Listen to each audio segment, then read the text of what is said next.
My name is Akbar Millender. I'm the operations manager here, and I've been welding for 25 years. I started welding in high school.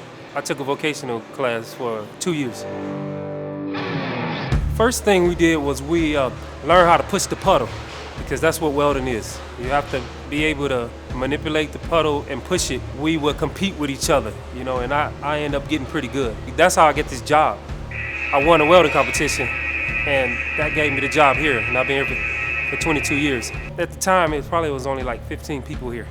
The position that was open was grinding. The competitive spirit or whatever I was gonna do, I just tried to be the best at it. So I went in the back and I ground until he gave me an opportunity to weld. My mother always told me, you'd rather have it and not need it than need it and not have it. Every job they gave me, I took. So I went from grinding to production welding, to painting, to shearing, to lasers, to robotic welding. And what ended up happening is by me just having that type of attitude, willing to learn, wanting to be the best at whatever, now that's how I worked into the position I'm in. It's the difference when you earn something, it wasn't given to me. I earned it the old-fashioned way. I didn't know nobody. Nobody didn't give me the position because I was their cousin.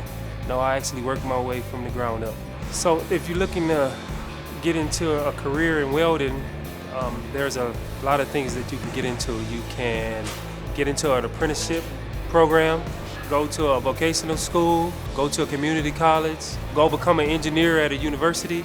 It's a trade, and can't nobody take that. It's gonna be around forever. Life is very competitive, no matter what job you have, anything in life, you gotta work to keep it. So I think my parents kind of drove that into me already, so try to be the best.